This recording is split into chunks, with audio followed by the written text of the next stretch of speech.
ඇත්තට මේ වගේ කෝසස් කරන කම්පනීස් ගොඩාක් ඉන්නවනේ. එහෙනම් ඇයි අපිව තෝරගන්න? ඇයි ඒ කම්පනීස් වෙනුවට ඒ ඉන්ස්ටිටියුට්ස් වලින් ඉගෙන ගන්න වෙනවට ඇයි අපෙන් ඉගෙන ගන්න ඕනේ කියන එක. ඉතින් සරල කාරණා ටිකක් තියෙනවා මම නිකන් සරලව මේකත් මේක ඔන්ලයින් 100% ඔන්ලයින් ඕගලන්ට කිසිම විදිහකින් මේ travel කරන්න මහන්සි වෙන්න travel ගාස්තු වෙලාව නාස්ති මේ මොනවක් කරන්නේ 100%ක් ඔන්ලයින් මේක ලබා ගන්න පුළුවන්.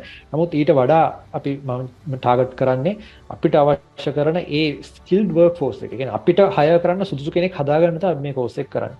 මේක මම තනියෙන් කියන දෙයක් නෙමෙයි. මම මේ කෝස් එක කරද්දී ඇත්තටම මගේ ස්ලැස්කොම් ඒ කියන්නේ ලංකාවේ තියෙන software and services association වල association එක companies වල association එක. ඉතින් ඒගොල්ලන්ගේ රික්වයර්මන්ට්ස් උත් මම බලනවා සාමාන්‍යයෙන් ලංකාවේ සාමාන්‍යයෙන් අවුරුද්දකට 12000ක් පමණ වේකන්සිස් එනවා software engineering field එකේ විතරක්. නමුත් දැන් ඒක තවත් වැඩි වෙලා ඇති. මොකද මේ අධික ලෙස බුද්ධිගලනයක් සිද්ධ වෙනවා. ඉතින් මම හිතනවා දැන් ඒක 18000ක් 20000ක් පවා ඉක්මව යන්න ඉඩ තියෙනවා. එතකොට අන්න ඒ වැකියුම් එක ෆිල් කරගන්න විදිහක් නැහැ. මොකද ටැලන්ටඩ් වර්ක් ෆෝස් එකක් නැහැ. ගොඩක් වෙලාවට අපිට අපේ ප්‍රොජෙක්ට්ස් ලංකාවට එන්න නැතුව වෙන රටවල් වලට යනවා. ගොඩක් රට ඉන්දියාවට යනවා. එහෙම නැත්නම් වෙන රටකට යනවා ෆිලිපීන්ස් වලට යනවා. ඉතින් ලංකාවේ මේක තියාගන්න නම් පළවෙනි දේ ලංකාවේ ඇති වෙන්න වර්ක් ෆෝස් එකක් ඉන්නවනේ ප්‍රොජෙක්ට් එකක් ආවම හැන්ඩල් කරගන්න. ඉතින් මේක ලොකු කම්පනීස් වලට විතරක් නෙමෙයි පොඩි ස්ටාර්ට්අප්ස් වලට ලොකුවට බලපාලා තියෙන දෙයක්.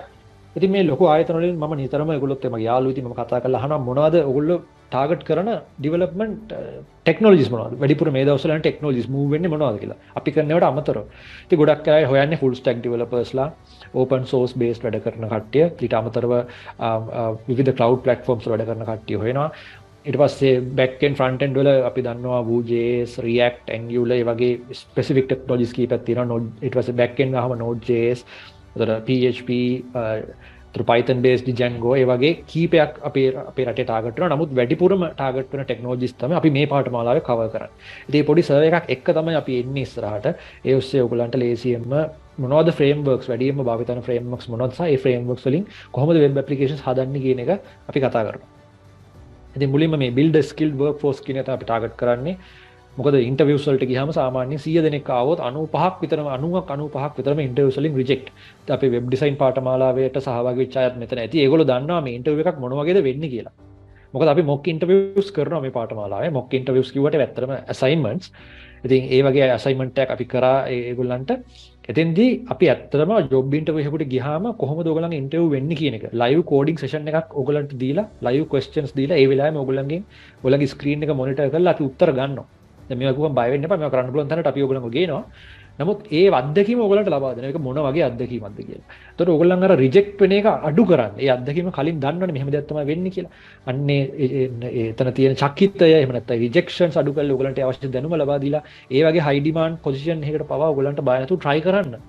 මානසිකත්වයේ හැදීමක් මේ පාඨමාලාව තුළින් අනිවාර්යයෙන්ම සිද්ධ වෙනවා. ඊට පස්සේ අපි මම කලින් කිව්වා වගේ මේක අපි true value අපි ඉන්ඩස්ට්‍රි එකේ ඉන්න කට්ටිය තමයි අපි ඔක්කොම ඉන්ඩස්ට්‍රි එකේ ඉන්න කට්ටිය තමයි මේ කෝස් එක කරන්නේ.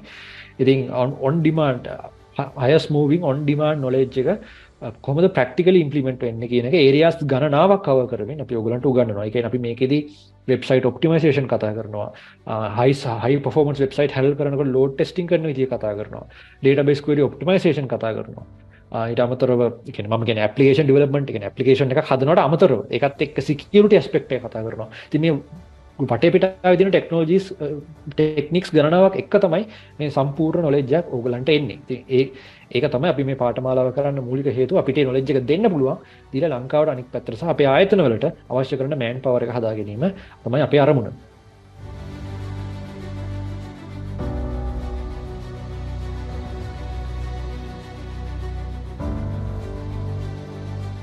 වෙබ් ඩෙවලොප්මන්ට් කෝස් එකක් කියන්නේ ඩිසයින් කෝස් එකකින් වෙනසක් වෙන්නේ. මොකද ඩිසයින් කෝස් එකේදී වෙබ් ඩෙවලොප්මන්ට් වල කතා නොවන දේවල් කීපයක් කතා කරනවා. එකක් තමයි ඔයගොල්ලන්ගේ කියන්නේ වෙබ් ඩිසයින් කෝස් එකේදී අපි කස්ටමර් ඉන්ටරැක්ෂන් එක කස්ටමර්ත් එක්ක ගත කරන කාලය සෑහෙන වැඩි වෙබ් ඩෙවලොප්මන්ට් වලට සාපේක්ෂව. මොකද ඩිසයින් කරද්දී ඩිසයිනර් එහෙම නැත්නම් ප්‍රොජෙක්ට් මැනේජර් ඩිසයිනර් ඒගොල්ලෝ තමයි කස්ටමර්ත් එක්ක කතා කරලා කස්ටමර්ට ඕනේ ඩිසයින් එක ලුක් ඇන්ඩ් ෆීල් ඒ පෙනුම ලබා ගන්න. එතකොට ඒ පෙනුම තමයි ඒ පෙනුමේ ෆන්ක්ෂනැලිටි ඒගොල්ලෝ තීරණය කරනවා මේ වෙබ්සයිට් එකේ මේ දෙයක් මේ වගේ දේවල් වෙන්න ඕනේ. කෙනෙකුට ඇවිල්ලා add to cart කරලා එතනින් purchase කරන්න පුළුවන් වෙනවා. කෙනෙකුට ඇවිල්ලා hotel booking එකක් දාගන්න පුළුවන් වෙනවා. ඒගොල්ලෝ ඒක නිකන් visually හදලා පෙන්නනවා. visually මෙහෙම තමයි මේක වෙන්නේ කියලා කියනවා විතරයි. නමුත් ඒක හදන්න කෙනා තමයි වෙබ් ඩෙවලොපර්. ඒතර වෙබ් ඩෙවලොපර්ගේ කාර්යභාරය පොඩ්ඩක් සැඟවිලා තියෙන්නේ. behind the scenes කාර්යභාරයක් තමයි වෙන්නේ. ඒ වගේම වෙබ් ඩෙවලොප්මන්ට් සයිඩ් එකට යනකොට ඔයගලන්ට කෝඩින් එක තමයි ගොඩක් ප්‍රෝග්‍රෑමින් පැත්තත් එක්ක තමයි ඔයගලන්ට ගැටෙන්න වෙන්නේ. ඉතින් එතෙන්දී පොඩ්ඩක් ඇනලිටිකල් ලොජිකල් බ්‍රේන් එකක් තියෙන කෙනෙකුට ඒක වාසි.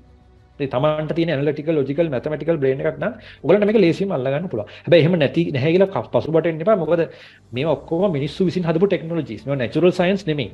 මිනිස්සු විසින්ම හදපු දේවල් නේ. ඒතකොට අපිට තේරුම් ගන්න පුළුවන් මේක පොඩ්ඩක් try කරන්න විතරයි තියෙන්නේ. බය නැතුව try කරන්න. වෙබ් ඩිසයින් කියන එක on the other hand අපිට වෙන areas වලට ගමන් කරනවා. මොකද ඩිසයින් සයිඩ් එකනේ. ඒතකොට UI UX පැත්තට ගමන් කරනවා. animations 3D graphic පැත්තට ගමන් කරනවා. ඔන්න ඒ පැත්තට යන්නත් පුළුවන්. project management business analyst වගේ සයිඩ් වලට යන්නත් පුළුවන්. නමුත් development වලට ආවම ඔයගලන්ට කෙලිම open වෙන්නේ software engineering කියන path එක. ඒතකොට ඩිසයින් වලදී path ගොඩක් open වෙනවා. කැමති නම් software engineering වලට එන්න පුළුවන්. හැබැයි ඔයගේ දක්ෂතාවයේ තියෙන ඩිසයින් වලට නෙමෙයි නම් වැඩිපුර ඔයාට වෙබ් ඩෙවලොප්මන්ට් තමයි චූස් කරන්න හොඳ. මොකද එතෙන්දී තමයි ඔයාට ඩිරෙක්ට් ඔයාගේ හැකියාවට ගැලපෙන පාඨමාලාව ලැබෙන්නේ.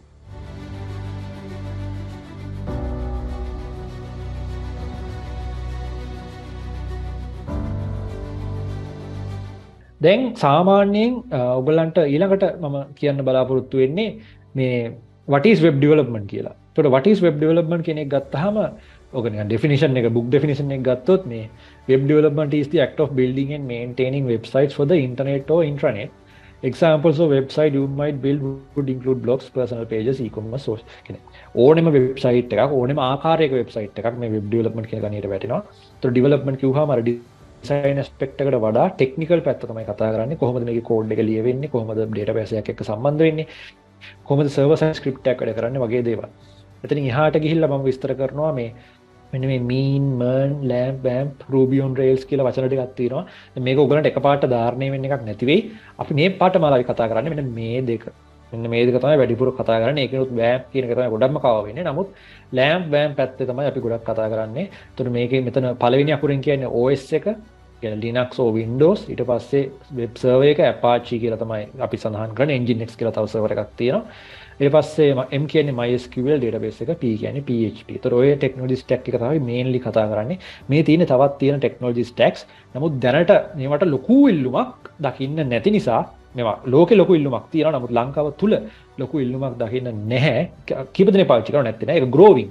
අනිවාර්යයෙන්ම අපි ඉස්සරහට මේව කවර් කරනවා ඒ අවශ්‍ය වෙලාවට. නමුත් දැනට අවශ්‍යතාවය තියෙන ලොකුම අවශ්‍යතාවය තියෙන මේ ඒරියා එක නිසා අපි මේ දෙක තමයි පොඩ්ඩක් ફોකස් කරන්නේ.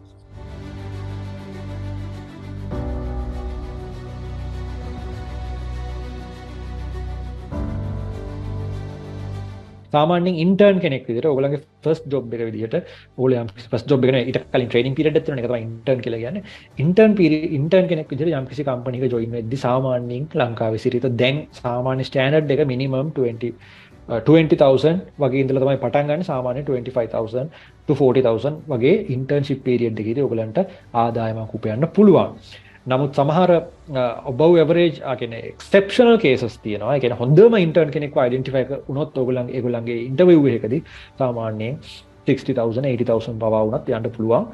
I think ඒ වගේ development field එකේ සාමාන්‍යයෙන් අර මම කියපු යටම range එකේ ඉඳලා millions ගණන් යනකම් salary scale එකක් තියෙනවා depending on ඔයා මොන වගේ customers ලාද ඔයාට ඉන්නේ කියන එක මත. ඒ කියන්නේ company එකට මොන වගේ customers ලාද ඉන්නේ කියන එක මත salary ranges ගොඩක් depend වෙනවා. ඉතින් ලංකාවේ මේ industry එක පටන් ගන්න කෙනෙකුට උනත් තමන්ගේ ගෙදරින් වියදම බලාපොරොත්තු නොවි පටන් ගන්න පුළුවන් හොඳම area එකක් තමයි මේ ලංකාවේ IT industry එක.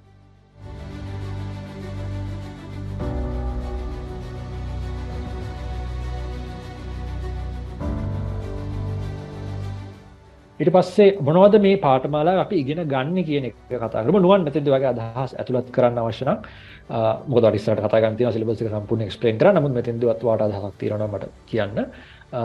ඉතින් දැන් අපි මෙතන what we learn කියන එක යටතේ අපි areas හතරක් mainly කතා කරනවා. ඉතින් එතෙන්දී පළවෙනි එක මේ server side programming කතා කරන්නේ. එතකොට සාමාන්‍ය programming වල sites කීපයක් තියෙනවා.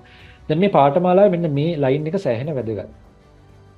මේ පාඨමාලාවට සම්බන්ධ වෙනවා නම් ඔයාලා මුකුත් නොදැන සම්බන්ධ වෙන්න බෑ.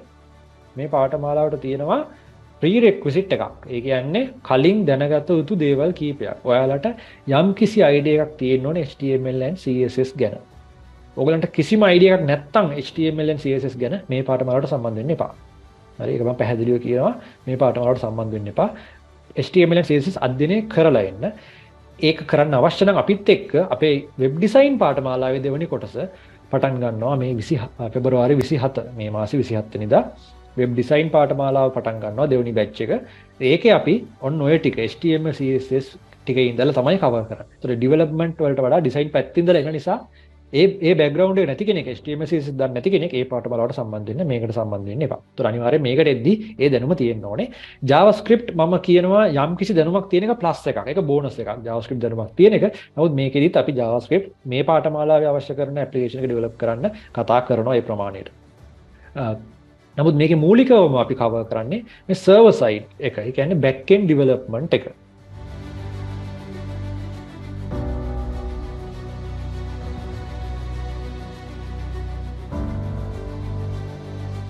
එතකොට මේ කිව්වා වගේ මේ පාඨමාලාව job oriented පාඨමාලාවක්. jobs ඉලක්ක කරලා හදලා තියෙන්නේ. ඉතින් ඕගලන්ට ලේසියෙන්ම වෙනත් අය අතරේ කැපී පේන්න පුළුවන් මේ පාඨමාලාවට සම්බන්ධ වුණොත් මේ job එකක් ගන්න යද්දි.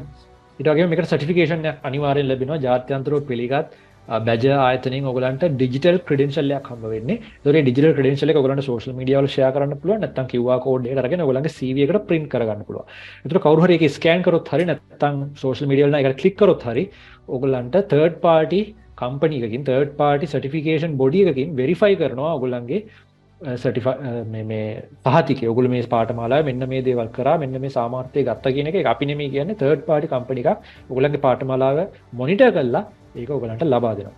ඒ වගේම අපි මේකට ඇප්ලයි කරලා තියෙන්නේ NVQ සහතික පත්‍ර පාඨමාලාවක් විදිහට. ඉතින් ඒ සහතිකය ලැබුණොත් ඒකත් අපි ඔයගලන්ට ලබා දෙන්න බලාපොරොත්තු වෙනවා. ඒක තාම pending approval මේ පාඨමාලාවට NVQ සහතික පත්‍රය.